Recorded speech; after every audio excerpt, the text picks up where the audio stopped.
Hablando para ya como un colofón de este tema de la regulación nacional, el consultor jurídico del Poder Ejecutivo anunció que se van a realizar o van a hacer uso de ciertas iniciativas legislativas del Poder Ejecutivo, van a proponer leyes para aprobación, discusión y aprobación en el Senado.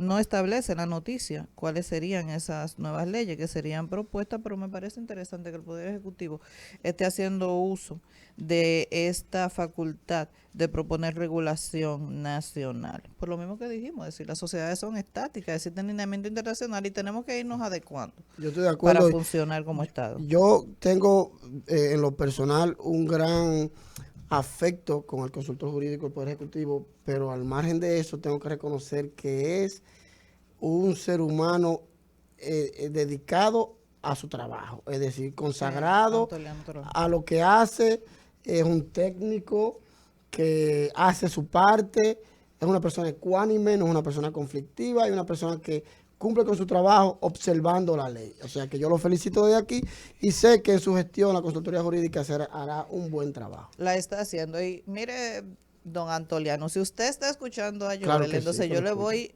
a mandar a decir con Joel que usted me ha dejado plantada. Yo lo invité a venir a visitarme y Al a mí no me programa, ha cumplido. al Y tiene programa, que sí. ser aquí, en la cabina de Rumba, no puede ser en otro sitio. Sí, sí. Para que estos jóvenes aprovechen y vean que sí, que yo lo pude traer aquí, que pude motivarlo a Así es. pasar tiempo con nosotros. Él en otras ocasiones ha mandado las excusas Claro que sí. y realmente está un poquito ocupado, pero nos prometió que iba a sacar un tiempo para estar con nosotros aquí. Así que un gran saludo y un fuerte A él y abrazo. a todo su equipo. Hay un equipo muy bueno, Pedro Montilla, Emanuel Santiago, Sí, un equipo muy sí, bueno. sí, Muy bueno. realmente sí. Señores, y los tribunales tan calientes, porque yo no encuentro como otra manera, es decir, bien activos los tribunales de la República, sobre todo en materia penal, aunque cesa un poquito el conocimiento de La audiencia palabra siempre. César está pegada, el César está El cese pegado. está pegado, pero qué bueno que se está aplicando. Aunque tenemos el tema de la inconformidad de Edison Joel, que Gustavo apoya, ¿verdad? Y aquí, Manzano, entonces ponte de mi parte, porque no hay otra, otra forma de equilibrar el programa. Ha comenzado por procesos que captan la atención nacional. Los procesos de corrupción administrativa iniciados en contra de funcionarios públicos, de altos militares, de militares de un alto rango, y que han estado muy cerca del Poder Ejecutivo, pues son las primeras personas que se han beneficiado con el cese de la prisión preventiva que está regulado en la ley. El Ministerio Público tiene un discurso más apegado a los principios de razonabilidad, aunque escuché al magistrado Camacho hablar de irracional y no entiendo que la aplicación de la ley sea una sin razón, pero debo conocer en qué se basa el magistrado para fijar esta postura. Ahora bien, el caso Coral, sin entrar en muchos detalles, fue objeto de titulares y noticias. ¿Por qué? Porque 4 de sus imputados principales le fue cesada la prisión preventiva. Tampoco quiero decir que le fue variada, porque no fue una variación, fue el cese y la imposición de otras medidas de coerción distintas a la prisión preventiva que los mantendrán atados al proceso. Para mí las medidas fueron demasiadas. Primero, los montos de la garantía fueron excesivamente altos. Segundo, prisión domiciliaria. Si me mantienes en prisión domiciliaria, entonces también me pone un grillete. Y la tercera sala de la corte ya había fijado postura en este sentido. Ha sido todo un revuelo y se ha demostrado que estas figuras se están aplicando de manera correcta. Esperamos sí que estos reconocimientos de derechos y esta aplicación de ley también llegue a las personas de escasos recursos que guardan prisión preventiva por muchos años. Comentábamos Joel y yo que hay personas, y conocemos de casos, que hay personas que tienen 7 años en prisión preventiva, 8 años antes de ser condenadas, y esa condena ni siquiera es definitiva. Bueno, el ejemplo que trajiste, la comparación de la vicepresidenta de Argentina. Sí, ella se presentó a su proceso en libertad, conoció su proceso en libertad, fue condenada y aún están en libertad. Señores, aquí hay tribunales que te quitan la correa cuando te condenan. entonces no te envían en libertad desde la sala de audiencia, que es lo que dice la ley, pero a la cárcel sí te envían desde la sala de audiencia. Y esa cultura debe ir cambiando. O sea, debemos irnos perfilando con un sistema de justicia garantista. Y lo que la magistrada Yanivet Rivas, que para mí es una de las magistradas mejor valorada en la etapa de instrucción, es una persona muy ecuánime y con un alto sentido de responsabilidad y de concepto de lo que es su función como administradora de justicia. Lo que hizo fue aplicar la ley. Sí, estas personas están en prisión desde el 24 de abril, aunque la imposición de la medida de coerción fue posterior, y ella dice, bueno, desde la imposición de la medida de coerción ya ellos tienen más de 18 meses guardando prisión. Y desde la imposición de la medida de coerción tampoco han provocado dilaciones indebidas. Y dio una serie de detalles que no voy a traer al traste porque ya están como muy caldeados los ánimos entre el Ministerio Público y los jueces. Ambos colectivos han fijado posiciones muy extremas, pero realmente se demostró ahí que esa dilación no es responsabilidad de los encartados. Aunque cuando tú estés en prisión, poco importa que tú generes una suspensión, que tú como quieras va a seguir en prisión. Entonces, ¿cómo te beneficia? Y cómo tú, encartado, estando en prisión, puedes dilatar la etapa investigativa que está en total control del Ministerio Público y tú no sabes lo que está pasando. Entonces, eso es un tema de discusión interesante. Así que ahí tenemos ese cese de prisión preventiva. Tenemos el tema del caso Antipulpo, que le retiraron el grillete a Magali Medina, y me imagino que aquí fue también por la razonabilidad o la necesidad de que una persona que tenga arresto domiciliario, porque también tenga un grillete puesto, a final de cuentas son medidas de coerción, son restricciones a tu libertad que sobrepasan el fin de la ley. Ok, bueno, Evelyn, yo quiero llamarle a esta parte de mi participación como una pregunta. Él está titulando. Ya Exacto, aquí déjame acomodarme porque no, se va a complicar un poco. No, tú verás que no. ¿Por qué cesa la prisión preventiva? Yo he escuchado a muchas personas opinar, quizás algunos sin conocimiento de causa porque escucharon opiniones de otros que quizás también cometieron algún error, y opinar de manera equivocada con relación a todo este tema. Fuera del conflicto en la opinión pública que existe entre los jueces y el Ministerio Público. Digo el conflicto porque la Asociación de Jueces reaccionó frente a una queja que externó el distinguido magistrado Wilson Camacho. Pero fuera de ese aspecto, yo quiero enfocar primero el aspecto técnico y luego referirme a ese. En cuanto al aspecto técnico, es bueno aclarar lo siguiente, y vamos a decirlo simple para que la gente lo entienda. Miren, los tiempos en el Código Procesal Penal están diseñados para que cuando un proceso llegue al máximo que le permite la ley, la persona no esté en prisión preventiva. Reitero, el tiempo máximo que le da al proceso el Código Procesal Penal es de 4 años en suma. 4 años en suma, artículo 148 del Código Procesal Penal. Eran 3 años, pero la modificación de la ley de 15 lo llevó a 4 años. Y el tiempo máximo de la prisión preventiva, si es un caso ordinario, 12 meses, si es un caso complejo, 18 meses, que con la posibilidad de una extensión en función de que recurra el ministerio, el imputado o el Ministerio Público en su favor una sentencia condenatoria, una sentencia que le perjudique al imputado. Solamente. Entonces, señores, esto es matemática simple. Si nosotros ponemos 1 año y 6 meses, que son los 18 que le permiten en el caso de los temas complejos, como plazo máximo de la prisión preventiva, y lo comparamos con los 4 años que debe durar el proceso, obviamente que ningún imputado cuyo proceso dure 4 años va a estar los 4 años detenido, porque el tiempo, reitero, que le da la ley es menor que el tiempo que le permite la ley al proceso. Entonces, todo lo que se diga de ahí para adelante, bueno, se quiso comparar, yo escuché personas queriéndolo comparar con el plazo de la investigación. No, no, no, no. El plazo de la investigación es otro plazo. Es un plazo diferente. Y las personas no pueden ser bajo ningún concepto presos de la investigación. Tú no puedes estar preso por la investigación. Tú debes estar preso. No debe. No debes. Pero tú debes estar preso porque tú te puedes constituir en una fuga. Tú puedes constituir un riesgo de fuga. Tú te puedes escapar del proceso. Entonces, lo que se persigue en materia penal es que el imputado esté presente porque no hay contumacia. No se puede juzgar a una persona en ausencia de y consecuentemente, como no se puede juzgar en ausencia, yo necesito que esté presente para poder emitir una sentencia como tribunal y para esos fines yo entonces permito excepcionalmente la aplicación de una medida de coerción, siendo la más excepcional de ella la prisión preventiva, que por cierto no es la única. Por cualquier otra vía, por cualquier otra de las medidas de coerción planteadas en el artículo 226 del Código Procesal Penal, se puede aplicar una medida de coerción que ate a la persona al proceso.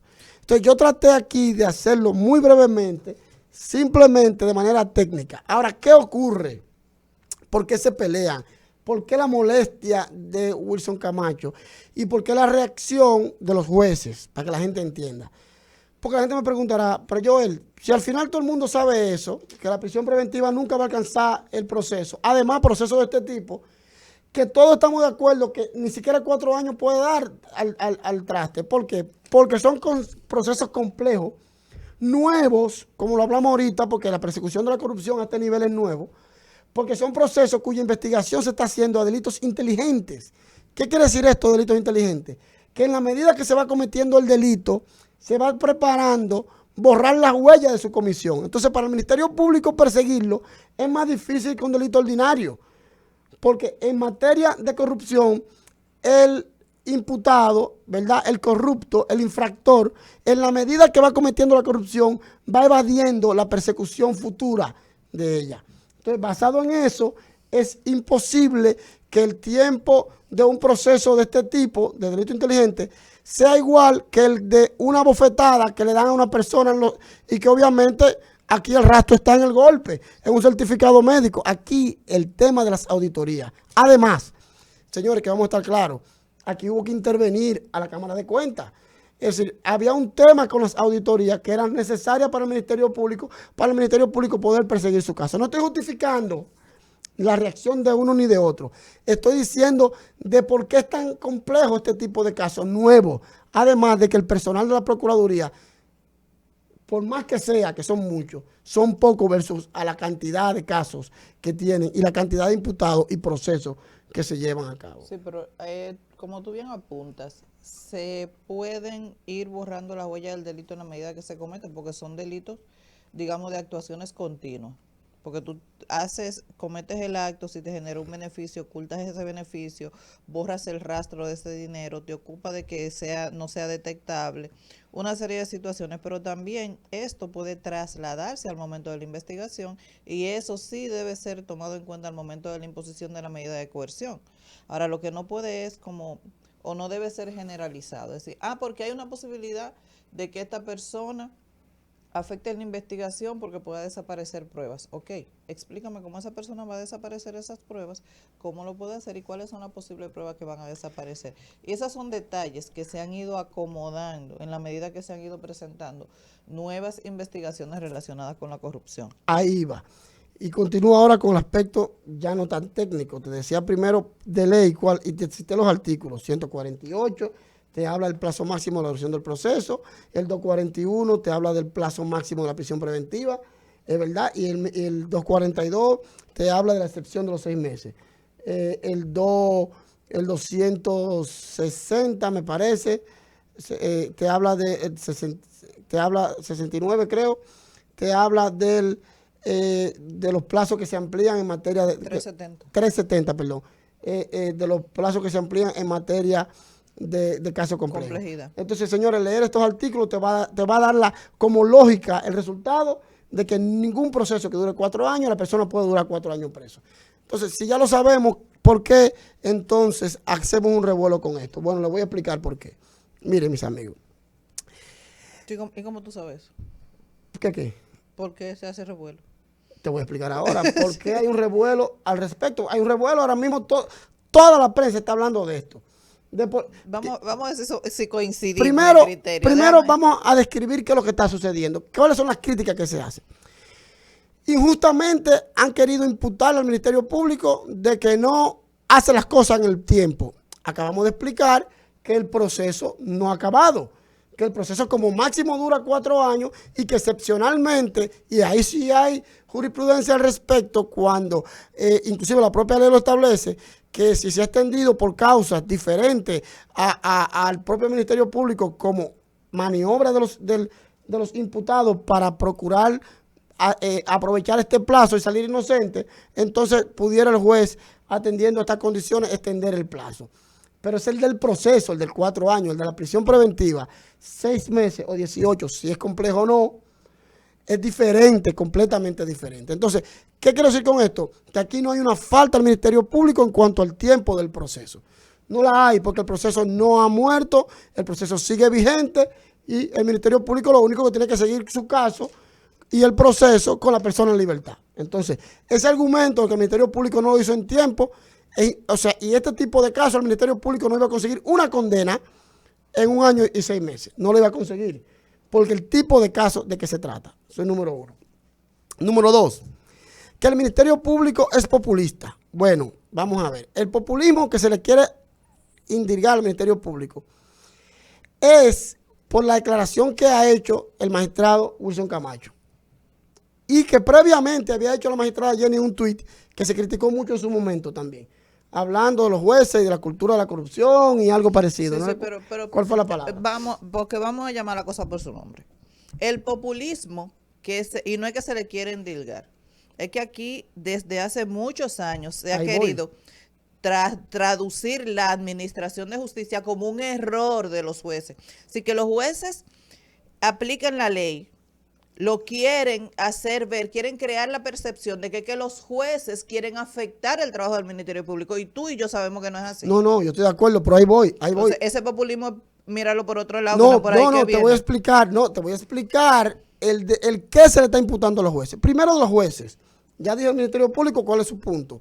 Ellos, al Ministerio Público, en base a las declaraciones de Wilson Camacho y al tuit de Jenny Berenice, se le ha imputado, ¿verdad?, el calificativo de populista. Vamos a ello.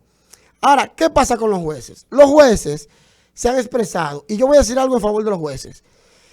Los jueces y esa asociación, Fudemus, que se llama, Fudemus, debo decir que no lo ha hecho en este tema exclusivamente. No. En el tema más álgido, Fudemus se expresó. Yo recuerdo hace mucho tiempo que estuvo de moda, solamente en los abogados de la defensa, porque la opinión pública, por el contrario, hizo una opinión contraria a lo que está haciendo ahora. Y era que salían los abogados a hablar del terror judicial. Eso se popularizó unos años aquí. El terror judicial que se popularizó, y voy a decir el momento histórico en que ocurrió, porque a propósito de la persecución que se le hizo al magistrado Arias Valera y a la magistrada ¿Aguilda qué? Reyes. Aguilda Reyes. A propósito de esto, hubo una cacería contra los jueces. No se limitó a ellos y a sus casos particulares, corruptos o no. Eso no lo puedo decir, que lo diga el tribunal, porque también, quiero para ellos el debido proceso, ¿verdad? Ahora, eso se generalizó contra todos los jueces. Y había una persecución contra la moral de los jueces. Y los jueces en ese momento histórico salieron a defenderse. Fudemus salió a defenderse. Y muchos jueces nunca le temblaron el pulso para dar la sentencia correcta, pero otros no. Otros se atemorizaron y entraron en la ola. Que por cierto, hay que explicar por qué ocurrió eso. Y eso tiene una explicación histórica también.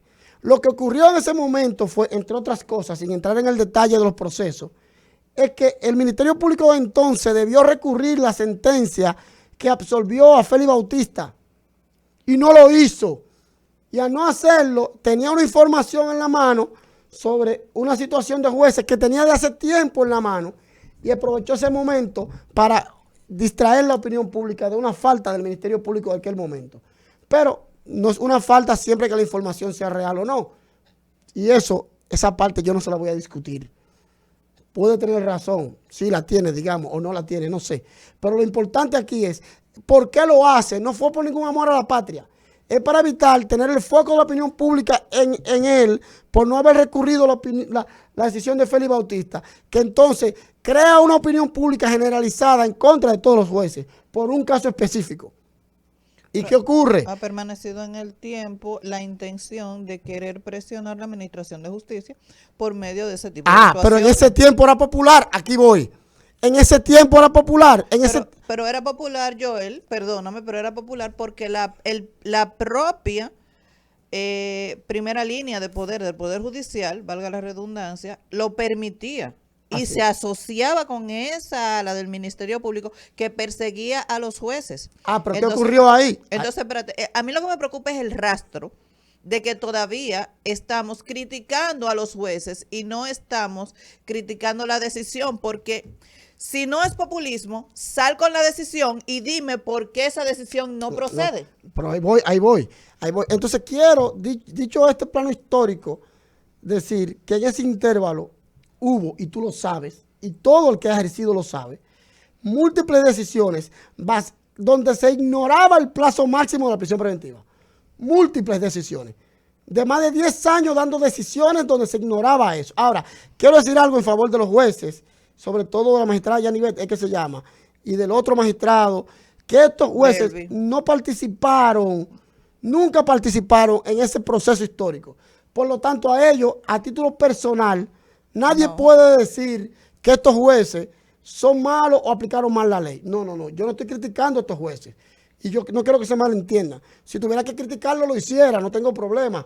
Pero no tengo que criticarlo porque ellos no participaron de ese proceso histórico donde hubo aquí mucho tiempo sentencias dadas con una jurisprudencia que se dio. O sea, crearon un precedente, una línea de que la prisión preventiva y el plazo máximo era relativo. Relativizaron el plazo máximo por mucho tiempo después de ese momento histórico. Y yo te puedo citar, y tú me puedes citar 10 casos de gente que tiene más de 18 meses preso en prisión preventiva. ¿Cierto o falso? Sí, es cierto. Todavía hoy por hoy, gente que tiene más de 18 meses en prisión preventiva. Entonces, ¿cuál es la reacción de Jenny, la reacción de Wilson? Oye, me están variando el criterio ahora, Me lo están variando ahora el criterio. Y es verdad que es de derecho y que lo es, para mí lo es. Incluso debo decir que quede constancia que yo estoy de acuerdo con que se cumpla con la ley. Lo que estoy diciendo es que debe cumplirse con la ley para todos. En los casos grandes, donde estamos cambiando entonces el precedente que se creó de relativizar los plazos de la prisión preventiva, ahora lo estamos cambiando para que ahora sí se estamos aplicando la ley. Yo decía hace mucho tiempo, mira, y eso está bien. Aquí lleva un momento en que debe la cultura cambiar, pero nunca me imaginé que iba a cambiar cuando iba a ser en favor de la clase poderosa. Señores, vamos a buscar un chinero que tiene que ir por ahí 3 años preso porque se le acusó de vender una china a otro. Pero la Defensa Pública hizo un censo recientemente. Esa data debe estar. Debe estar ahí. A mano y debe ser, es decir, pueden acceder entonces, a ella. Entonces, cuando Jenny actúa y dice, ve acá, pero hay una jurisprudencia que es para este grupo, no está diciendo que está mal. Está diciendo es porque si usted entiende que era así, debió hacerlo hace mucho tiempo, no debieron esperar este momento. Ahora, reitero, en favor de los jueces que dieron la decisión, y eso debe tomarlo en cuenta los magistrados, estos jóvenes jueces están aplicando la ley sin tener por qué cargar con un error histórico del sistema. Y eso es en beneficio de ellos que lo digo. Entonces, señores, aquí no hay perdedores ni ganadores. Aquí no es una cacería contra el Ministerio Público por expresar algo que tiene una explicación basada en la lógica que le expliqué. No en contra de los jueces, porque los jueces han sido coherentes en defenderse. Y ya lo expliqué. Esto se da en la dinámica de la democracia y cuando ocurren cambios, digamos, de precedente o de cultura de fallos judiciales, que el Ministerio Público reacciona y que los jueces, también haciéndolo bien, reacciona defendiendo a sus pares. Pares que, reitero, no tienen que ver con una cultura errada que pudo existir en un momento histórico determinado. Entonces, yo lo que quiero con esto, decirle a la sociedad, primero que entiendan las cosas como son, que no se dejen llevar por un plano, por una politización o no de este tema. Esto es algo técnico y qué bueno que ocurra en una sociedad democrática, en que las personas no estén de acuerdo, que las instituciones públicas no estén de acuerdo. Si tuvieran las dos instituciones públicas de acuerdo con meter preso a una gente, no fuera justicia. Si estuvieran de acuerdo con soltarlo, no fuera justicia. Aquí el juez dice, yo voy a fallar en función de la prueba. Eso es todo lo que está diciendo. Y el Ministerio Público dice, yo te voy a aportar la prueba. Eso es todo. Entonces, no vamos a hacer de esto una cacería contra el Ministerio Público ni contra los jueces, que ambos están jugando sus respectivos roles. Y vamos a entender que el hecho de que se haya cesado la prisión preventiva en contra de esta persona no quiere decir bajo ningún concepto que estas personas van a quedar en libertad y que no van a ser culpables. Ponemos el ejemplo de la presidenta Cristina Fernández de Kirchner, quien estando en libertad e incluso siendo vicepresidenta de la República, en ese puesto fue condenada. Pero y hay precedentes en la República Dominicana. Hay ejemplos más cercanos, es decir, el caso de Brecht. En principio estuvieron en prisión durante un tiempo, pero luego todos que contaban con todas las facilidades que se alegan ser que como riesgo de fuga, y ninguno se fugaron, enfrentaron la justicia, la están enfrentando y están ventilando su caso en otras instancias. Creo que hay condenados. Y hay condenados. Obviamente no se ha ejecutado la sentencia porque todavía están en la etapa de... Y hay condenados en libertad. Así es. Mira, si tú concluiste con el... Claro que sí. Pues yo interrumpo mucho. No importa, esto es dinámico. Se me van olvidando los temas. Mira, dentro de lo que tú bien estableces y de esta confrontación que es sana, y debe ser una confrontación sana entre colectivo de jueces y colectivo de fiscales. Evidentemente, como el colectivo que yo conozco a lo interno es el de la defensa pública y el de los jueces, son las razones a las que puedo referirme. Si yo no te puedo decir detrás, fuera de estrado, cómo fijan sus lineamientos y criterios los fiscales y fuera de lo que se aporta en el curso del litigio o de la diferencia del pleito, sus puntos de partida y sus valoraciones las desconozco. Puedo decir lo que ellos afloran en la discusión, pero lo que lo llevó a eso lo desconozco, es decir, la operatividad del día a día administrativa de los fiscales. Cuando aquí se implementa el Código Procesal Penal 2004-2005, existían mesas multisectoriales, jueces, fiscales, defensores, en la que todos participábamos en los distintos departamentos judiciales para lograr una adecuación de la aplicación del código.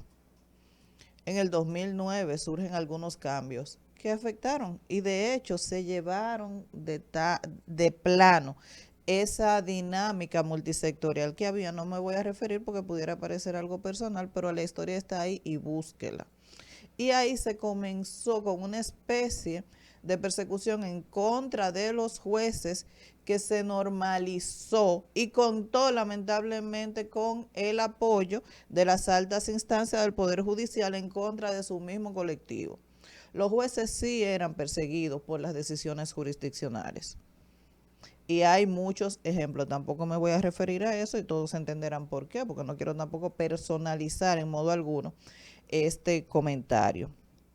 Ahora, esas actuaciones jurisdiccionales de los jueces daban lugar a esa persecución que en un momento fue mucho más aguerrida, arreció en contra de los jueces y muchos jueces evitaban pues entonces fallar acorde a la ley porque por trancar no votan, sin preso no hay proceso y una serie de situaciones que su responsabilidad, digo yo que limitada, le permitía establecer en una decisión y como existía ese temor y ese terror judicial, pues no era cuestionada ni era ventilada en modo alguno, porque ya estaba preso y así pues se fue incrementando la prisión preventiva, se fueron desconociendo garantías en contra de los menos favorecidos socialmente. ¿La diferencia cuál es?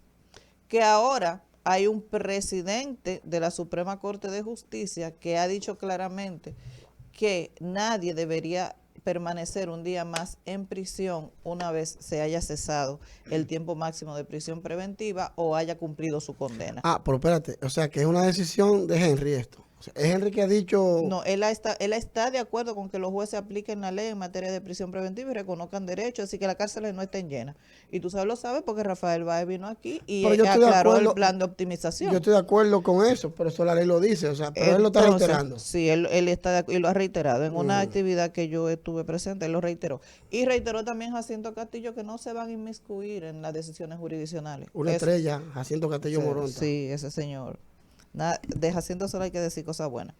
Entonces yo me quedo de todo este tema con algunos puntos. Lo primero es que como establecí ahorita cuando te interrumpí, de que el ataque no debe ser a los jueces. Usted no debe atacar a los jueces, y no me refiero solamente al Ministerio Público. A cualquier persona que esté inconforme con algún tipo de decisión y usted entienda que no esté dentro del marco que el ordenamiento jurídico nacional prevé, entonces recurra. Si usted entendió que hay algún tipo de prevaricación o acto incorrecto por parte de quien dictó la decisión, acude a las instancias correspondientes que están ahí.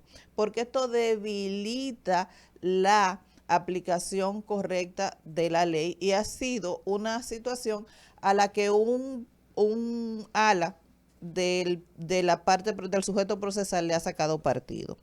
Lo segundo es que, como tú bien dices, y esto es un poco técnico, señores, la prisión preventiva tiene reglas propias, tiene funciones propias como toda la medida de coerción, y al ser la más excepcional, o así por lo menos debe haber sido tratada, pues cuenta con plazos que digamos que son plazos dentro de los plazos de duración máxima del proceso, porque tienen finalidades distintas. Sí, esos 4 años de la duración máxima del proceso son para que el proceso culmine, y tiene sus efectos si no culmina, y si el imputado pues colaboró con que esos 4 años se cumplieran sin que el proceso llegara a su fin, no puede beneficiarse de esa dilación, y eso ha quedado claro, y yo estoy de acuerdo con eso, y ha quedado claro de manera resolutiva y pretoriana. Ahora, la prisión preventiva no da lugar a interpretación, no da lugar a interpretación. Ese plazo máximo fue reglado y el legislador lo fijó, lo regló, lo extendió. Él tomó en cuenta todo lo que podía suscitarse con una persona en prisión y dijo, espérate, por más situaciones que sean y diligencias que sean necesarias agotar, usted no me puede durar más de 18 meses en prisión preventiva. Y eso no tiene una aplicación ni una interpretación distinta. Por lo que cuando decimos que eso no cumple con ciertos principios y cierta instrumentalidad y que es contra ley y todo eso, no estamos afirmando situaciones que no están en la ley y por tanto no pueden ser lugar de reconocimiento de derechos. Yo no puedo, por una sentencia, decir que la ley dice lo que no dice. Debo decir lo que la ley establece, y eso tiene que estar claro. Pero yo tuve un cliente de Belén que duró 6 años preso. En prisión preventiva. 6 años preso en prisión preventiva. Se le pidió el cese a todo el mundo y ningún juez se acordó de la ley en ese momento. Nadie se acordó en ese momento que la ley existía. Él estaba preso. Resulta que la persona fue declarada inocente. La sentencia se hizo definitiva. El tipo anda en la calle porque era inocente. Nunca debió estar preso un día. ¿Qué hacemos con esos 6 años ahora? Bueno, con un locrio. No, demandan responsabilidad patrimonial, porque también Entonces, aquí hay que hacer cultura, señores. Somos muy pasivos. Aquí hay que reclamarle al Estado entonces, y a los funcionarios que permiten. Pero lo que quiero decirte, amigo, reitero, haga su lista y demande a todo el que al que colaboró. Sin cargarle el dado a estos jueces, porque yo creo personalmente que son, hasta donde tengo conocimiento, jueces serios y que han actuado conforme a la ley y nadie puede criticarlo por eso. Estoy hablando por aquellos que participaron en la cultura de permitir que ese plazo se relativizara, que ahora son quizás defensores de primera línea de que el plazo hay que cumplirlo. A eso es que yo digo, ven acá, ¿por qué tú me cambias de criterio tan rápido? ¿Tú estabas equivocado antes? Bueno, pues admite, mira, yo estaba equivocado, dígalo. Es más, yo me voy más lejos. Aquí hay abogados. Y mira que la clase de derecho hay que darle lo suyo también, a veces se lo merece. Aquí hay abogados que yo lo he visto opinando, porque están en un caso determinado, diciendo que era injusto porque la ley, y yo lo llegué a ver del otro lado de la barra, defendiendo el criterio contrario de pero que sí, de que el ministerio, y yo lo entiendo, es abogado. Pero ¿a quién le luce ahora, eso a los abogados? Está bien, pero le lucen el estrado. No me haga opinión pública con eso, porque a mí no me lo puedes hacer. Porque a mí tú no me puedes decir que tú siempre has sido la persona que ha defendido el debido proceso, porque yo te he visto del otro lado diciendo que no, que era relativo ese plazo. Y ahora te veo opinando de que no, de que el plazo es absoluto. Mira, entonces, ¿con qué? Y tú tienes razón. ¿Con qué me quedo en este sentido? Me quedo con que el plazo máximo en la duración del proceso tiene su propia regulación. Y ese tal vez pueda dar lugar a la aplicación de los criterios establecidos por resolución. Y que el cese de la prisión preventiva, la duración máxima de la prisión preventiva, no. No nos dejemos confundir como ciudadanos, no nos dejemos confundir como funcionarios, ni tampoco persigamos crear una percepción errada de lo que es la administración de justicia. Los jueces han hecho bien en salir a defenderse porque Estoy es a de ellos acuerdo. a quien han estado atacando. Estoy de Es acuerdo. a ellos en contra de quien el lunes salieron dos ministerios públicos y agotaron 1 hora en un programa de televisión nacional diciendo que hay jueces que aplican mal la ley y que ni siquiera a la Inspectoría del Poder Judicial no. Le hacen una denuncia a la Inspectoría del Poder Judicial, señores, con copia a la Directora Nacional de Persecución. Cuando la Directora Nacional de Persecución no tiene ningún poder sobre los temas internos de los jueces, o por lo menos no debería tenerlo. No sé si detrás del telón lo pueda tener, pero No, de cara, administrativamente no debe hacerlo. de cara al manejo propio interno de la Suprema Corte de Justicia, del Poder Judicial como tal, no lo tiene. Entonces los jueces tenían que fijar postura. Vamos a hacer costumbre, porque maña vieja no es costumbre, pero costumbre real sobre lo evidenciable, lo que se puede constatar, de atacar las decisiones. Estos dos procuradores siempre han sido frontales. En lo que yo no estoy de acuerdo es que digan o le atribuyan a los jueces una intención distinta al reconocimiento de derechos, porque las sentencias están ahí. Y cuando usted lee el artículo de periódico, escucha la declaración y lo compara con la sentencia, se va a dar cuenta que los dos primeros faltan a la verdad. Y eso, nos guste o no, afecta la credibilidad de quien fija esas posturas. Además de la percepción que cree en la ciudadanía que quieren satanizar a toda aquella persona que acuda en libertad a su proceso, sobre todo si son personas con un nivel social considerable o son personas que son reconocidos por todo el mundo, como es este caso. Queremos decir que esas personas son o representan un mayor o menor peligro de fuga en razón de quiénes son. Y eso es como un poco una discriminación ni siquiera positiva, sino porque tú eres... Bueno, yo escuché, bueno, hay que tomar en cuenta que son militares activos y pueden incidir en los testigos. Tú tienes 400 testigos que los aportaste, que se supone que los depuraste, que no fue una lista de un padrón electoral que hiciste. Y estableciste para qué te van a servir esos testigos. Entonces dime a cuáles de esos testigos la libertad de una persona le significa un riesgo. O también yo le doy otra lectura. Es que yo le estoy diciendo desde mi posición al sistema de justicia, mira, yo no puedo garantizar la vigilancia de esta persona si tú me elevarías la medida. Si yo no lo tengo en una jaula, en un cementerio de gente viva, como son las cárceles aquí, yo no puedo garantizar que esta persona se presente. Y estoy haciendo como un reconocimiento de la imposibilidad de yo cumplir con las funciones puestas a mi cargo. Tampoco eso, aunque sea real, aunque exista una insuficiencia de carácter material para lograr la vigilancia de las personas que cumplen una medida de coerción diferente a la prisión preventiva, el precio a pagar no es la libertad de otra persona, señores, porque es que la libertad es un estatuto establecido en la Constitución. Evelyn, Sí. yo estoy de acuerdo, pero toma en cuenta algo.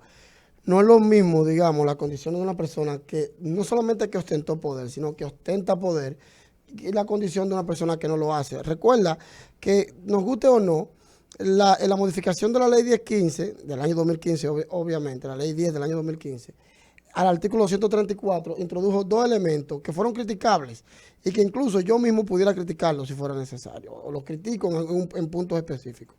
Y es que para tomar en cuenta la aplicación de la prisión preventiva, hay que tomar en cuenta, el riesgo procesal, es decir, qué tanto puede influir en la persona en la destrucción de elementos de prueba y además el riesgo contra las víctimas, la sociedad y los testigos. Que yo pudiera estar de acuerdo o no con este artículo, pero es un artículo que ya el juez debe ponderarlo. Entonces, basado en esos parámetros que le da el legislador al juez para tomar en cuenta, yo te diría, ¿cuál tendría más riesgo procesar? O una persona que ostenta poder, ¿verdad? Que puede decir ahora mismo, yo tengo esta manera, yo puedo influir de tal forma en un funcionario aduanero para irme del país, para poner un ejemplo, o de migración, o lo que sea, que una persona que no tiene ni siquiera visa. No, pero es que yo te lo voy voy a poner poner, un ejemplo. Sí, pero es decir, lamentablemente, como excepcional en la prisión preventiva, porque es excepcional. Es más, las medidas de coerción, en sentido general, tienen un carácter excepcional. Aquí no, aquí hay una regla general, pero bueno, es otro tema. Mira, Y la prisión preventiva es la más excepcional dentro de la excepción. Y al margen de eso, entonces todos los otros temas que te estoy planteando también deben ser excepcional. Porque es verdad que tú no puedes discriminar a una persona de otra. Pero la ley te permite, porque permite la discriminación, porque crea excepciones quizás relativamente que afectan la libertad, te permite evaluar condiciones como la que tiene el 234. Pero el punto que tal vez tú no advertiste fue que yo te dije a ti que sí deben ser ponderadas, pero deben ser ponderadas en la medida de que ese riesgo puede ser constatable por el tribunal. Estoy de acuerdo No completamente. de forma generalizada. Él me puede interferir con evitar que venga un testigo. ¿Cuál testigo? ¿Cómo lo puede hacer? ¿De qué manera? Tú me vas a decir, lo va a hacer por interpósita persona, por una tercera, pero a él lo van a visitar a la cárcel también. Entonces el riesgo pudiera ser igual, pudiera ser el mismo riesgo. Eso poniendo un ejemplo. Yo entiendo. Yo no, lo que te estoy diciendo es que no deben aplicarse así porque sí. Si a mí se me ocurre que esto es un riesgo procesal y yo lo lanzo a la ligera y tú lo debes tomar en cuenta. No. Eso debe concretarse para que pueda ser valorado en su justa dimensión. Y por eso hablo de que debemos tener cuidado con estos pronunciamientos porque estamos creando una falsa percepción de una tiranía entre los colectivos. Señores, y la seguridad suya, mía, de cualquier persona, estemos o no sometidos a un proceso de cualquier naturaleza, depende de que cada uno de estos colectivos tenga conciencia de su rol y lo juzgue de forma adecuada. ¿Entiendes? Que tú puedas, como Ministerio Público o como juzgador, tener la tranquilidad de que cumpliste con lo que la ley te ordena que debes cumplir y que el otro funcionario, el funcionario judicial que evalúa y tu trabajo o el resultado de tu trabajo, que en este caso son acusaciones y son medidas de coerción, también está cumpliendo con su rol porque son roles distintos. Entonces, la ciudadanía se ha montado en esta ola de que la persona solamente puede esperar un proceso cuando está preso, o que si una persona se roba 10 millones de pesos debe estar presa, pero el que violó a la muchachita en el barrio, que constituye un mayor riesgo para esa menor de edad o para su víctima, queremos decir que no está cumpliendo prisión preventiva porque no tiene dinero o porque pertenece a una clase pobre o porque no significa un riesgo. No sé si me doy a entender. Sí, el delito también es uno solo de los aspectos que debe ser valorado, pero esto es en razón de la persona. Y existen muchísimas otras formas de usted garantizar que cualquier ciudadano acuda a un proceso judicial. Lo mismo pasa con los testigos. Si cuando tú aportas un testigo no es un cumpleaños que tú lo estás invitando ni a una cena, es que tiene una obligación de asistir. Y esa obligación de asistir, ¿cómo se garantiza? Se garantiza mediante una serie de medidas que permite la propia norma. Igual, peor es con los imputados. Si cuando yo tengo una persona en arresto domiciliario, que tampoco, óyeme, y está siendo valorada también correctamente, tampoco es un privilegio tener arresto domiciliario. Tú vas al médico, tienes que pedir permiso, tienes que llamar, tienes que agotar una serie. Tú no puedes tener una emergencia médica. No es lo mismo que en prisión preventiva, pero realmente siguen atadas a una medida de coerción. Y es lo que la gente debe saber, es que el proceso no ha culminado, como el caso de Cristina Fernández de Kirchner, que yo creo que llegó en buen momento, digo, sin... Yo me quedo con Odebrecht, con lo encantado de Odebrecht, que están como... Sí, pero en este caso estamos hablando de una persona que era vicepresidenta activa en el momento que fue condenada. Y siguió cumpliendo sus funciones. Hasta que no se haga definitivo. Hasta que no se haga mira, está inhabilitada. Y es tan provisional la decisión, que entiendo que ellos también tienen privilegio de jurisdicción, es tan provisional la decisión que ella puede seguir haciendo su vida normal. Aquí lo que queremos dejar claro, y creo que Edison, Joel y yo estamos de acuerdo en ese punto, es que para usted ser procesado de forma legítima y adecuada no debe estar preso, y que, señores, tampoco el que esté preso inicialmente, por llamarlo así, hacerlo menos técnico para que usted me entienda, el que esté preso inicialmente no lo hace culpable. Cuando se acusa a una persona es un relato acusatorio que debe ser comprobado por un juzgador acorde a la ley. Entonces esa persona todavía es inocente y merece ser tratado, es decir, hay que correrse el chance. Para nosotros determinar qué tan efectiva puede ser la medida de coerción a imponer, hay que correrse el chance y darle la oportunidad a la persona de que cumpla con lo que la ley dice. Entonces, todo eso ocurre porque cuando inicia un proceso, la gente está alerta a todo esto y cuando inician las prisiones preventivas, la gente entiende que ya está preso porque cometió el hecho. Oh, pero Porque también puede pasar lo contrario, puede ser que esté preso y no haya cometido, cometido el hecho. Entonces, la gente tenemos que educar y este espacio que Rumba nos da y les da a la ciudadanía es precisamente para eso, para educar a la población en el sentido de que sepa que una prisión preventiva no significa que una persona vaya a resultar culpable o inocente. Es decir, no está atada a la misma suerte. La prisión preventiva tiene un fin diferente. Procura originalmente que se ate al proceso el ciudadano que está siendo investigado o juzgado. Pero eso es como tú comienzas a pagar un crédito antes de que te facturen. Exactamente. Porque tú no sabes si te van a condenar o no, pero ya tú estás preso. Pero lamentablemente sobre la prisión preventiva, teóricamente se ha escrito mucho, porque por más que nosotros la justifiquemos, de entrada lesiona el Estatuto de Libertad. Porque estamos hablando de una persona que todavía es inocente porque no hay una sentencia con la autoridad de la cosa irrevocablemente juzgada que establezca que es culpable y ya está en prisión. Es decir, el riesgo de que resulte inocente y esté en prisión existe, pero es un riesgo que necesita el proceso que exista.